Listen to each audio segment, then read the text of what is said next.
మీరు fat loss and muscle gaining చేస్తూ chicken ఎలా ప్రిపేర్ చేసుకోవాలో తెలియట్లేదా నేను చెప్తారా అని సింపుల్ అండ్ ఈజీగా ఉంటుంది. ఫస్ట్ ఒక బౌల్లో 200 grams చికెన్ తీసుకున్న తర్వాత ఏమైనా స్పైసీ చేయాలో పైన మెన్షన్ చేస్తాను చూడండి ఒకసారి. ఈ లోపు మనం అకౌంట్ ని ఫాలో చేయండి మామ. రెసిపీ వీడియోస్ ఇంకా చేయడానికి నేను ట్రై చేస్తాను మామ.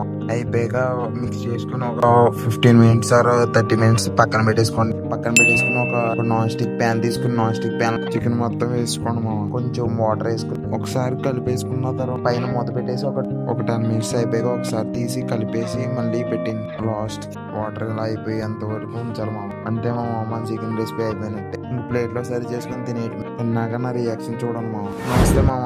మజిల్ గెయినింగ్ ఛాలెంజ్ లో day 29 as usual evening 2 bananas and creatine తీసుకుని జిమ్ కి రెడీ అయిపోయాం. జిమ్ కి వెళ్ళిపోయి ఈ రోజు మన చెస్ట్ షోల్డర్ ట్రైసెప్ ఉంది. చెస్ట్ 4 వేరియేషన్, ట్రైసెప్ ఒక 3 వేరియేషన్, షోల్డర్ ఒక 4 వేరియేషన్ కొట్టేసి వర్కౌట్ ఖతం చేసి ఏ ప్రోటీన్ అండ్ బనానాస్ తీసుకుని తినేసాం. అంతే ఉంటా. బాయ్.